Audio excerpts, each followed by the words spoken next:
Tajbhai, I was looking through your a kind of diary of the events of your life, and if I may put it mildly, that is very challenging, full of roller coasters, very colorful, and some incidences are really from the journalistic point of view. Quite kind of nerve breaking for inverted comma a normal person. At what point, as per the notes which we shared about your life, you started experimenting with drugs, misuse? It became not far off from when I left from school. I'd say going down a decade. About 10 years down the line, when I was doing well in my life, I started my own takeaways. From that, I moved on to having my own estate agents. When I had my estate agents, that's when I got involved on the drug side of life. And that was the very first step, I would say, that I took to destruction. Because from 2001 till 2011, my success was touching the skies in the prospect, because I'd learned from the first fight, from the first caution from the police. I got involved with a few people where I got involved in fraud side of things, which I didn't even know I was doing. So I was around that society where people would say, you know what, bro, let's do this, let's do this. Back in those days were checkbooks. You would go into the bank, you would write out a check, and you would give it and purchase something in return. So the common fraud was going on, bro, give me a checkbook, I'll give you £100 for it. Back in the days, £100 was a lot. It was a lot of money. So being a youngster, being on the roads, being uneducated, have nothing to do.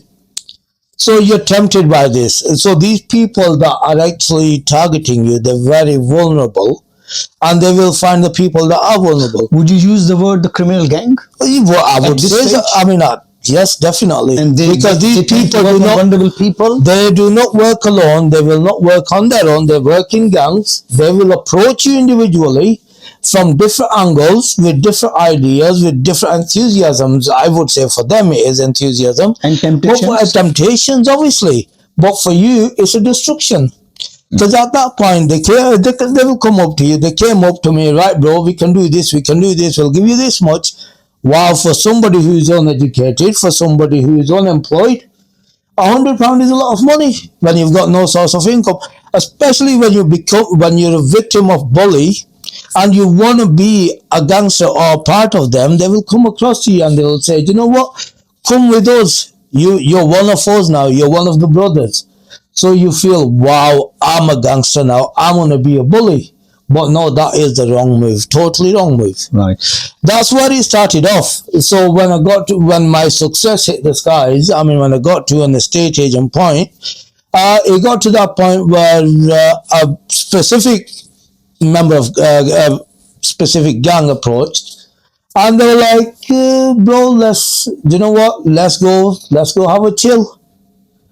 And I went for the very first time a drug life chill. Wow. Which I didn't know I was actually going for. As far as I was concerned, I'm going to chill with bad boys. आपकी उम्र कितनी थी अगर याद रहे तो एक? At that time, to be honest with you, I would say I would be around about late 20s. So very tender and very vulnerable age, isn't it? It was. Yeah. Because what you've got to take into consideration is I've had a very rough past now. I've gone from being a bully in school. But when you say very bad past, you mean family-wise? No. Emotionally. Okay. At this point, when this gang has approached me, I'm emotionally broken now. I'm emotionally broken by these bullies at school. That school hasn't done anything about. Did you not look for any other support apart from school? Oh, believe it or not, at that time there wasn't much around. Okay. There was not as much as there is today. At that time, there wasn't much around. Okay.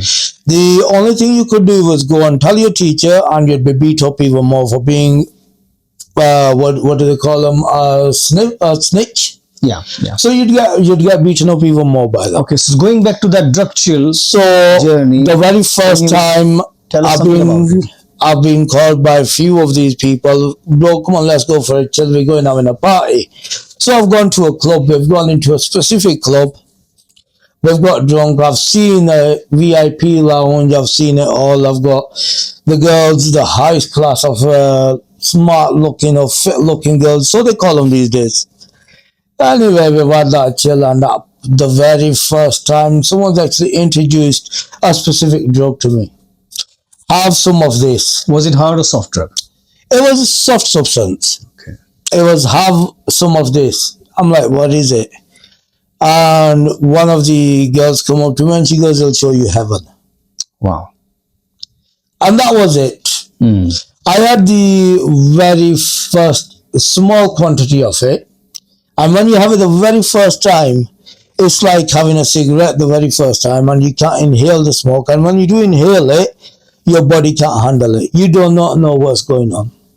So that was the very first thing I done. And I didn't know where the hell I was. I woke up, believe it or not, 2 days later in an apartment, not knowing how I got there, what I was doing there, who I was with, who I'd spent the previous 2 days with. All I remember was waking up with a very, very, very nasty headache and thinking, where the hell am I? How did I get here? Where are my clothes? Let alone anything else.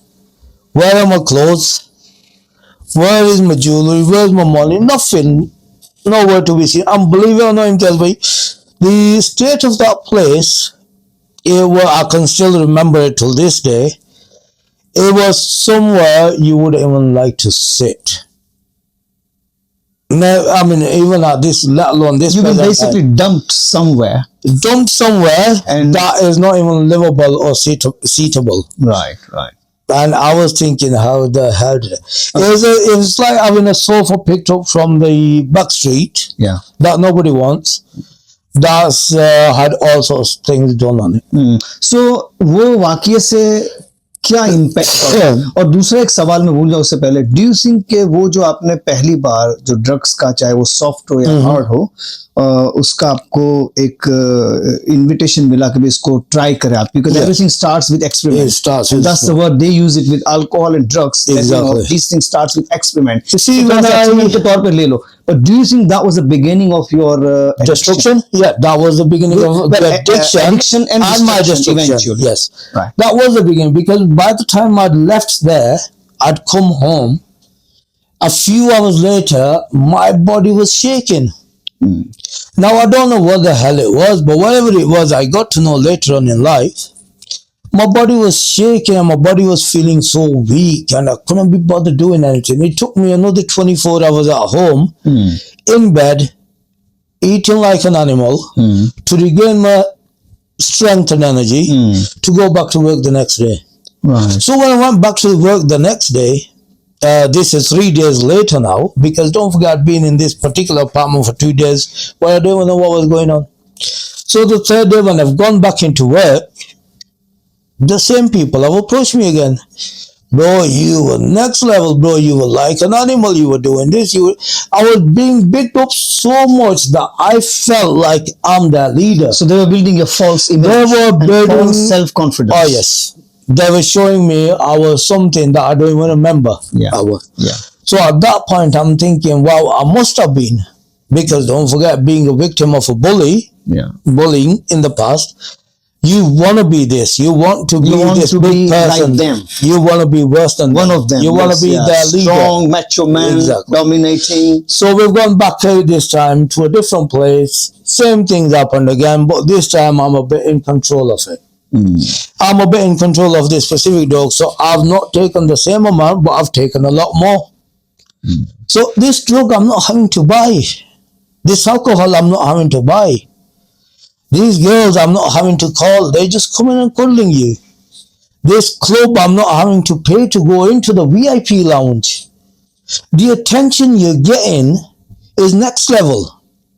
So you're thinking, wow, this is a gangster life. The money that they're throwing towards you, so you can throw towards a club that they're getting back in their pockets, but you don't know this at that time. 2 questions. Do you think that's a trap?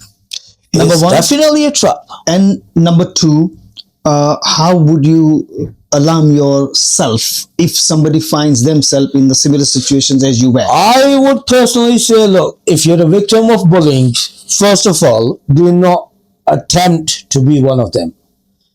If you want to react, back in the days, there wasn't much that you could do. There wasn't many people you could approach. There wasn't a lot, apart from school teachers, and that was it. Today's day and age, there are, what do you call them? There are various departments you can contact. There are various people you can go to anonymously, even on, if you want to represent yourself as well. You can actually approach your doctors, you can approach school psychiatrists, there are psychiatrists outside, there are telephone lines, bullying helplines, there are all sorts. I would refer to them rather than go down the path with these particular people.